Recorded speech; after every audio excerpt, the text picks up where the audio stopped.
Disclaimer. Hey Pookies, just so you know, I did not write this book, nor do I claim it. I'm just making sure I don't get sued. Just making sure she doesn't get sued. Okay, so I'm pretty sure it's working. Yeah, it's working. So we're on chapter 20.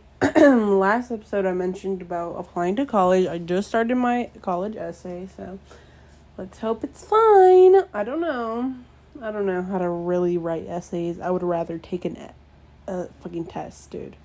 I hate essays. So we're on chapter 20, Impatient. When I woke up, I was confused. My thoughts were hazy, still twisted up in dreams and nightmares. It took me longer than it should have to realize where I was. This room was too bland to belong anywhere but in a hotel. The bedside lamps,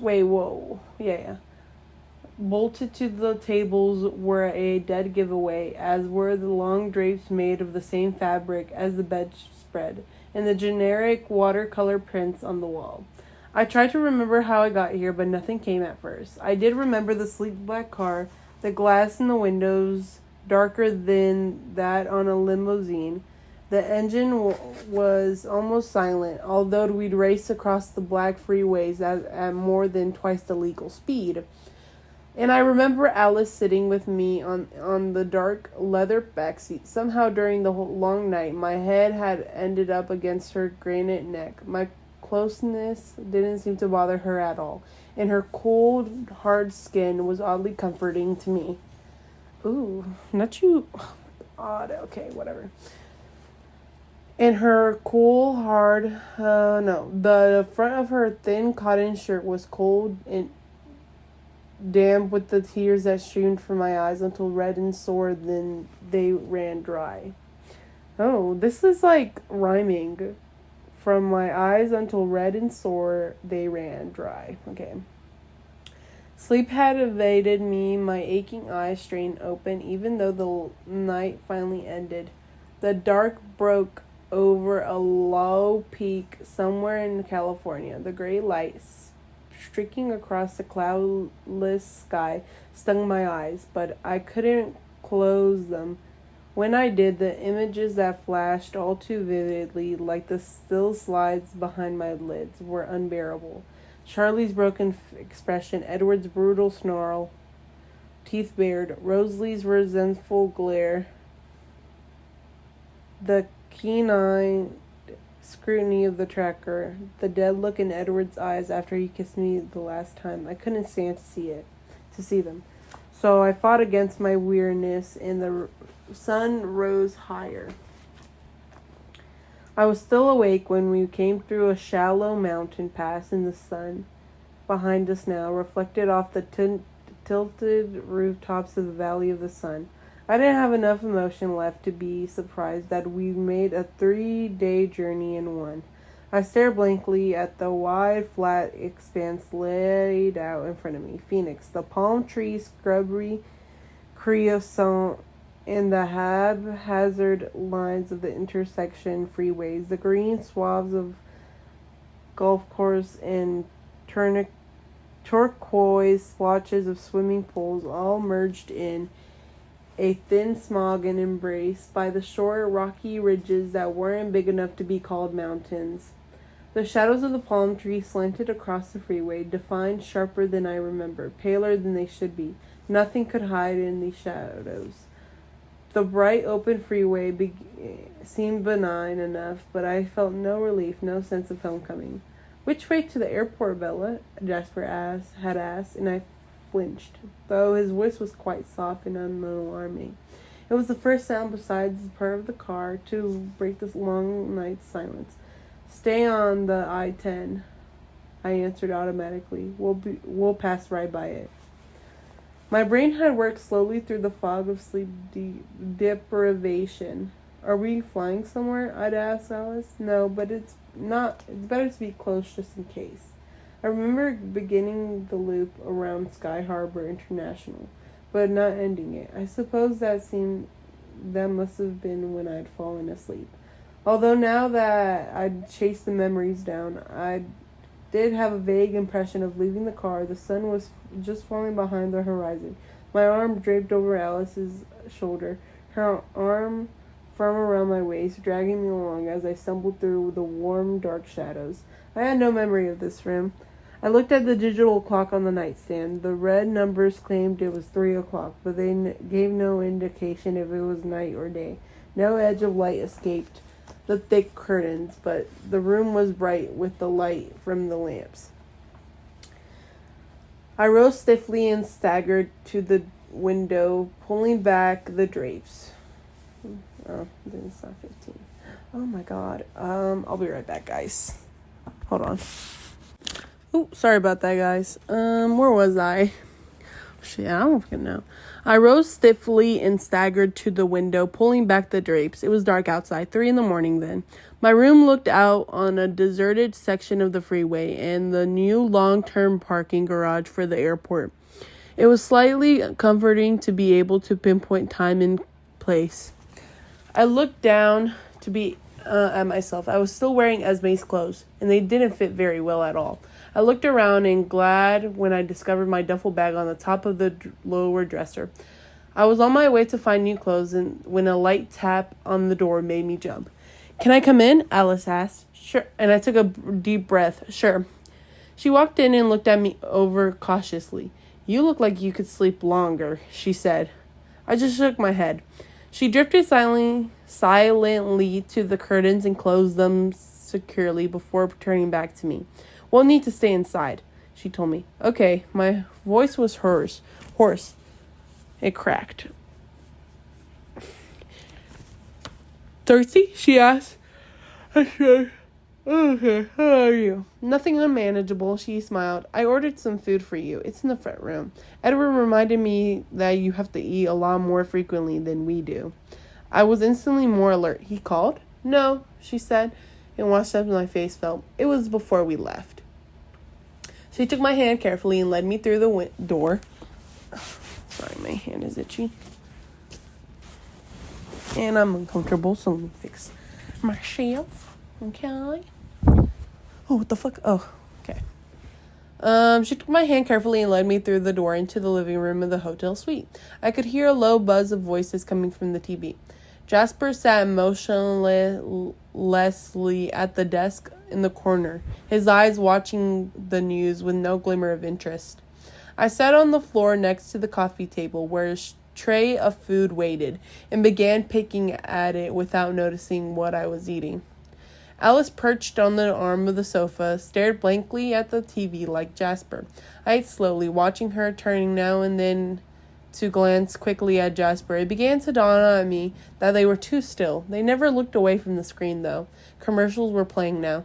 I pushed the tray away, my stomach abruptly uneasy. Alice looked down at me. "What's wrong, Alice?" I asked. "Nothing's wrong." Her eyes were wide and honest. I didn't trust them. What do we do now?" "We wait for Carlisle to call." "And should he have called by now?" I could see that I was near the mark. Alice's eyes fitted from mine to the phone on the top of her leather bag and back. "What does that mean?" My voice quavered and I fought to control it. "That he hasn't called yet? It just means that they don't have anything to tell us." But her voice was too even and the air was harder to breathe. Jasper was suddenly beside Alice, closer to me than usual. "Bella," he said in a suspiciously soothing voice, "you have nothing to worry about. You are completely safe here." "I know that." "Then why are you frightened?" I asked, confused. He might feel the tenor of my emotions, but he couldn't read the reason behind them. I heard what Lauren said. My voice was just a whisper, but I was sure they could hear me. He said James was lethal. What if something goes wrong and they get separated? If something happens to any of them, Carlisle, Emmett, Edward, I gulped. If that wild female hurts Esme, my voice had grown higher and a note of hysteria began to rise in it. How could I live with myself when it's my fault? None of you should be risking yourselves for me. Bella, stop. He interrupted me, his words pouring out so quickly that they were hard to understand. "You're worried about all the wrong things, Bella.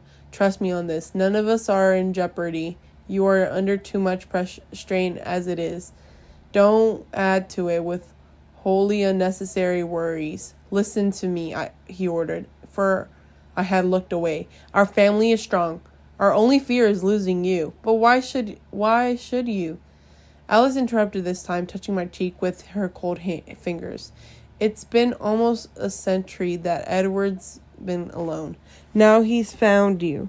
Can't you see the changes that we see? You can't see the changes that we see. We who have been with him for so long. Do you think any of us want to look into his eyes for the next 100 years if he loses you? Oof. Newsflash. Don't you see in the future? There's going to be a whole book about this. The guilt slowly subsided as I looked into her dark eyes. But even as the calm spread over me, I knew I couldn't trust my feelings with Jasper there. It was a very long day. We stayed in the room. Alice called down to the front desk and asked them to ignore our maid service for now. The window stayed shut and the TV on, though no one watched. At the regular intervals, food was delivered for me. The silver phone resting on Alice's bag seemed to grow bigger as the hours passed. My babysitters handled the suspense better than I did. She's funny for that way. My babysitters, bruh. She ate with that, low-key. As I fidgeted and paced, they seemingly grew more still. Two statues whose eyes followed me imperceptibly as I moved. I occupied myself with memorizing the room, the striped pattern of the couches, tan, peach, cream, dual, gold, and tan again. Sometimes I stared at the abstract prints, randomly finding pictures in the shapes, like I'd found pictures in the clouds as a child. I traced a blue hand in a woman combing her hair, a cat stretching, but then the pale red circle became a staring eye. I looked away. As the afternoon wore on, I went back to bed, simply for something to do. I hoped that by myself in the dark, I could give in to the terrible fears that hovered on the edge of my consciousness, unable to break through under Jasper's careful supervision. But Alice followed me casually, as if by some coincidence she'd grown tired of the front room. At the same time, I was beginning to wonder exactly what sort of instructions Edward had given her. I laid across the bed, and she sat, legs folded next to me. I ignored her at first, suddenly tired enough to sleep. But after a few minutes, the panic that held off in Jasper's presence began to make itself known. I gave up on the idea of sleep quickly. Hold on. Gotta make sure y'all are still connected up in here, Hello? Why am I so loud, though? I thought you were connected. Hello? Okay. Now I know. Sorry about that. Probably will happen again, just to test it out. I gave up on the idea of sleep quickly, then curling up into a small ball, wrapping my arms around my legs. Alice, I asked. Yes. I kept my voice very calm. What do you think they're doing? Carlisle wanted to lead the tracker as far north as possible, wait for him to get close, and then turn and ambush him. Esme and Rosalie were supposed to head west as long as they could keep the female behind them. If she turned around, they were to head back to Forks and keep an eye on your dad. So I imagine things are going well if they can't call. It means the tracker is close enough that they don't want him to overhear. And Esme, I think she must be back in Forks. She won't call if there's any chance the female will overhear. I expect they're all just being very careful. Do you think they're safe, really? Bella, how many times do we have to tell you that there's no danger to us? Would you tell me the truth, though? Yes, I will always tell you the truth. Her voice was earnest. Purr, she's a queen. I love Alice. But I deliberated for a moment and decided she meant it. Tell me then, how do you become a vampire? My question caught her off. She was quiet. I rolled over to look at her. Her expression seemed ambivalent. Edward doesn't want me to tell you that, she said firmly. I sensed she didn't agree. That's not fair. I think I have a right to know. I know. I looked at her, waiting. He sighed. He'll be extremely angry. It's none of his business. This is between you and me. Alice, as a friend, I'm begging you. And we were friends now, somehow, as she must have known we would be all along. She looked at me with her splendid, wise eyes, choosing. I'll tell you the mechanics of it, she said finally. But I don't remember it myself. I've never done it or seen it done, so keep in mind that I can only tell you the theory. I waited. As predators, we have a glut of weapons in our physical arsenal, much, much more than really necessary. The strength, the speed, and the acute senses, not to mention those of us like Edward, Jasper, and I, who have extra senses as well. And then, like a carnivorous flower, we are physically attracted to our prey.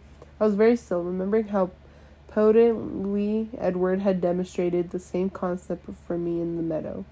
She smiled a wide, ominous smile. We have another fairly superfluous weapon. We are also venomous, she said, her teeth glistening. The venom doesn't kill. It merely incapacitating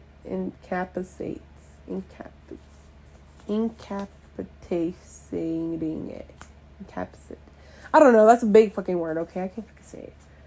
It works slowly, spreading through the bloodstream so that once bitten, our prey is in too much physical pain to escape us. Most superfluous, as I said, I don't even know if I'm saying that word right. If we're that close, the prey doesn't escape. Of course, there are always exceptions. Carlisle, for example. So if the venom is left to spread, I murmured, it takes a few days for the transformation to be completed, depending on how much venom is in the blood. How close the venom enters to the heart. As long as the heart keeps beating, the poison spreads, healing, changing the body as it moves through it. Eventually the heart stops and the conversion is finished. But all that time, every minute of it, a victim would be choosing for death. I shivered. It's not pleasant, you see. Edward said it was very hard to do. I don't quite understand, I said. We're also like sharks in a way. Once we taste the blood, or even smell it for that matter, it becomes very hard to keep from feeding. Sometimes impossible. So you see, to actually bite someone, to taste the blood, it would mean the frenzy. It's difficult on both sides. The bloodlust on one hand, and the awful pain on the other. Why do you think you don't remember? I don't know. For everyone else, the pain of transformation is the sharpest memory they have in their human life. I remember nothing of being human. Her voice was wistful. We lay silently, wrapped in our individual meditations. Seconds ticked by, and I almost forgot in her presence. I was so enveloped in my thoughts. Then, without any warning, Alice leaped from the bed, landing lightly on her feet. My head jerked up as I stared at her, startled. Something's changed. Her voice was urgent. She wasn't talking to me anymore. She reached the door at the same time Jasper did. He obviously heard our conversation and heard a sudden exclamation. He put her hands on her shoulder and guided her back to the bed, sitting her on the edge. What do you see? She asked intently, staring into her eyes. Her eyes were focused on something very far away. I sat close to her, leaning in to catch her low, quick voice. I see a room. It's long. There are mirrors everywhere. The floor is wooden. He's in the room. He's waiting. There's gold. A gold stripe across the mirrors. Where is the room? I don't know. Something's missing. Another decision has been made yet. How much time? It's soon. He'll be in the mirror room today. Or maybe tomorrow. It all depends. He's waiting for something. He's in the dark now. Jasper's voice was calm, methodical, and she questioned her in a practiced way. What is he doing? Watching TV? No. He's running a VCR in the dark in another place. Can you see where he is? No, it's too dark. Don't you have vision? Like, doesn't she have oh, I can see in the dark because I'm a vampire? That's kind of weird. Also weird, I was just seeing some Twilight TikToks because sometimes they go on my For You page. But, yeah, do they wear wigs? That would be funny, bruh. No wonder their hair changed in the movies. That would explain everything. Their hair gets teared. And I would be mad, too. damn. Anyways, also, random topic. We are so freaking cooked for, I'm so scared to live here. It's literally going to either be The Purge, The Handmaid's Tale, The Hunger Games. He might do The Hunger Games first. Then he'll stop it because he'll, like, eliminate everyone who was against him. And then he'll probably go, like, for, like, either handmaids or, like, continue the Hunger Games. Or maybe also be, like, in the purge. Like, all poor people, hey, if you want your taxes cut or you don't want to pay any for a decade, you can kill someone and kill however many people are for the goal, and you'll be able to do that. And, you know, he takes away the 22nd Amendment. So now everyone chooses Donald Trump. But I hope these Trump supporters complain. And you know what? I hope they don't get tricked. I hope they see who he really is. Because it's actually disappointing that people are now like, oh, can I change my vote? Are you serious? You didn't research who you were voting for? You just decided, oh, I'm going to vote for him because I support him? Are you fucking serious right now? And people support, oh, Kamala had an open border. She had all these gas prices up. Mind you, Kamala, I don't even know if I'm saying her name right. No disrespect to her. I would have voted for her if I could. I don't even know if she had even the power to say anything. Like, she was the tie-breaking vote if the Senate and Congress, if anyone in Congress didn't make a choice and was tied, I think. I don't really know. Yeah, I don't really know. But it's, like, kind of like, whoa, so you didn't do your research and now you're kind of regretting it? Yeah, you're going to have cheap gas prices, but you won't be able to afford anything. And Florida's over here begging, hey, make sure to not deport our workers, please. Oh, don't worry. We'll be in internment camps. Probably, like, concentration camps. And I'm not trying to say, like, this is going to be another Holocaust. I hope it's not. You know, the Holocaust is a very serious topic, but mind you, his ex-wife also said, oh, he's read Hitler's speeches. Hello? He literally said, I want generals like Hitler. Do we know what Hitler did? Are we educated enough to do that? Do we know who Hitler is? Like, what he caused, how many people he killed, how many people were in pain because of him, the ideas he's had. And mind you, the conservative mind is what he is. He's going to get all the minorities and kill them. And who did that? Who did that, guys? Mustache Man. Mustache Man from the 1930s. Wow, okay. Anyways, back to the Twilight thing. Sorry. It's just like, wow, like, he's gonna ban Twilight, mind you guys. Can I even read this now? Are they gonna ban my videos? Is that why it says there's nothing on here? Whatever. They looked at each other. What does that mean? There's nothing else? She shook her head. They looked at each other. Oh, wait, no. Oh, okay. And the mirror room. What else is there? Just the mirrors and the gold. It's a band around the room. And there's a black table with a big stereo and a TV. He's touching the VCR there, but he doesn't watch the way he does in the dark room. There's a room where he waits. Her eyes drifted and focused on Jasper's face. There's nothing else. She shook her head and they looked at each other motionless. What does it mean? I asked. Neither of them answered for him, and then Jasper looked at me. It means the tracker's plans have changed. He's made a decision that will lead him to the mirror room and the dark room. Do we know where those rooms are? No, but we do know that he won't be in the mountains north of Washington being hunted. He'll elude them. Alice's voice was bleak. Should we call him? I asked. They traded a serious look and decided. The phone rang. Alice was across the room before I could lift my head to look at it. She pressed the button and held the phone to her ear, but she didn't speak first. Carlisle, she breathed. She didn't seem surprised or relieved the way I felt. Yes, she said, glancing at me.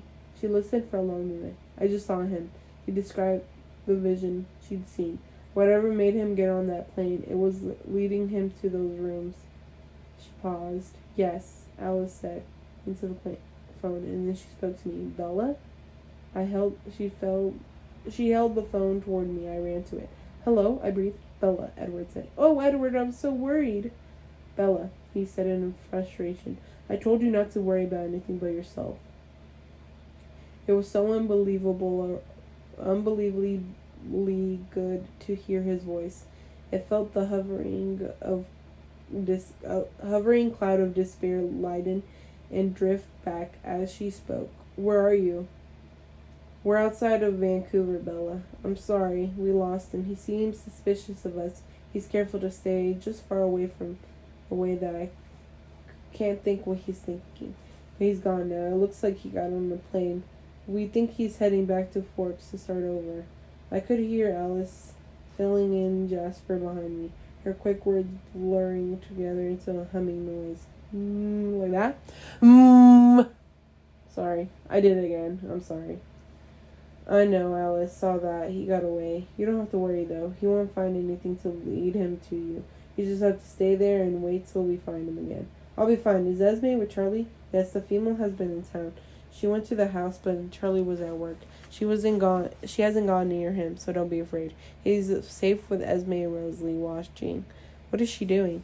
Probably trying to pick up the trail. She's been all through the town during the night. Alice traced her through the airport, all the roads around town, the school. She's digging, Bella, but there's nothing to find. Are you sure Charlie's safe? Yes, Esme won't let him out of her sight. We'll be there soon. If the tracker gets anywhere near Forks, we'll have him. I miss you, I whispered. I know, Bella. Believe me, I know. It's like you've taken half of myself away with you. Oh, that's actually cute. Okay. Maybe. I don't know. We'll see. Come and get it, then I challenged. As soon as I possibly can, I will make you safe first. His voice was hard. I love you, I reminded him. Could you believe that despite everything I've put you through, I love you too? Yes, I can, actually. I'll come for you soon. I'll be waiting. As soon as the phone went dead, the cloud of depression began to creep over me again.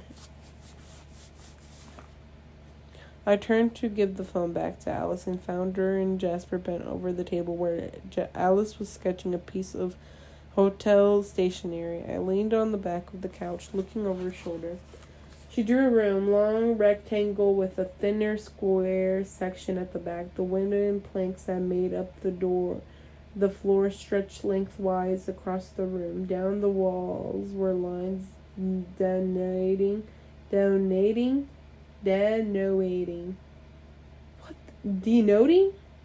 breaks in the mirrors, and then wrapping around the walls, waist high, a long band. The band, Alice said, was gold. It's a ballet studio, I said, recognizing the familiar shapes. They looked at me surprised. Do you know this room? Jasper's voice sounded calm, but there was an undercurrent and something I couldn't identify. Alice bent her head to her work, her hand flying across the page. Now the shape of an emergency exit taking shape against the back wall. The stereo and TV on a low table by the front right corner. It looks like a place I used to go for dance lessons when I was 8 or 9. It was shaped just the same. I touched the page where the square section jutted out, narrowing the back of the room. That's where the bathrooms were, and the doors were through the other dance floor. The stereo was here. I pointed to the left corner. It was older, and there wasn't a TV. There was a window in the waiting room. You could see the room from this perspective if you looked through it. Alice and Jasper were staring at me. Are you sure it's the same room? Jasper asked, so calm. No, not at all. I suppose most dance studios will look the same. The mirrors, the bar. I traced my finger along the ballet bar set across mirrors. It's just the shape that looked familiar. I touched the door, set in the same place as the one I remembered. Could you have any reason to go there now? Alice asked, breaking my reverie. No, I haven't been there in almost 10 years. I was a terrible dancer. They always put me in the back for recitals, I admitted. So there's no way it could be connected with you? Alice asked intently. No, I don't even think the same person owns it. I'm sure it's another dance studio somewhere. Where was the studio you went to? Jasper asked in a casual voice. It was around the corner from my mom's house. I used to walk there after school, I said, my voice trailing off. I didn't miss the look they exchanged. Here in Phoenix, then? His voice was still casual. Yes, I asked. 58th Street and Cactus. Bruh, ain't no way she named this street 58th Street and Cactus, bruh. What the hell? What the hell? That's so cringy, bruh. She's such a bad writer. Oh, shit. We all sat in silence, staring at the drawing. Alice, is that phone safe? Yes, she assured me. The number would just trace back to Washington. Then can I use it to call my mom? I thought she was in Florida. She is, but she's coming home soon. And she can't come back to the house. Wow. My voice trembled. I was thinking about something Edward had said about the red-haired female at Charlie's house, at the school, where my records would be. How will you reach her? They don't have a permanent number except at the house. She's supposed to check her messages regularly. Jasper? Alice asked. I thought about it. I don't think there's any way it could hurt. Be sure you don't say where you are, of course. I reached eagerly for the number and dialed the familiar number. It rang 4 times, and then I heard my mom's breezy voice telling me to leave a message. Mom, I said after the beat, it's me. Listen, I need you to do something. It's important. As soon as you get this message, call me at this number. Alice already on my side, writing the number for me on the bottom of her picture. I read it carefully twice. Please don't go anywhere until you talk to me. Don't worry, I'm okay. But I have to talk to you right away, no matter how late you get this call, alright? I love you, Mom. Bye. I closed my eyes and prayed with all my might that no unforeseen change of plans would bring her home before she got my message. I settled into the sofa, nibbling on a plate of leftover fruit, anticipating a long evening. I thought about calling Charlie, but I wasn't sure if I should be home by now or not. I concentrated on the news, watching out for stories about Florida or about spring training strikes or hurricanes or terrorist attacks, anything that might send them home early. Immortality must grant endless patience. Neither Jasper nor Alice seemed to feel the need to do anything at all. For a while, Alice sketched the vague outline of the dark room from her vision, but as soon as she could see in the light from the TV, but when she was done, she simply sat, looking at the blank walls with her timeless eyes. Jasper, too, seemed to have no urge to pace, or peek through the curtains, or run screaming out the door the way I did. I must have fallen asleep on the couch, waiting for the phone to ring again. The touch of Alice's cold hands, woke me briefly as she carried me to the bed, but I was unconscious again before my head hit the pillow. And that's it for this chapter, guys. What time is it? Oh shit, it's 12. Fuck. Okay. Should I read this chapter, guys? Let's see. It's 1, 2, 3, 4. 4 pages. 4 pages. Hell yeah, I'm gonna read this shit. Right? It's 4 pages or what? I think it's only 5 pages, dude. Okay, that's what I mean. I love these chapters. Okay, bye, guys.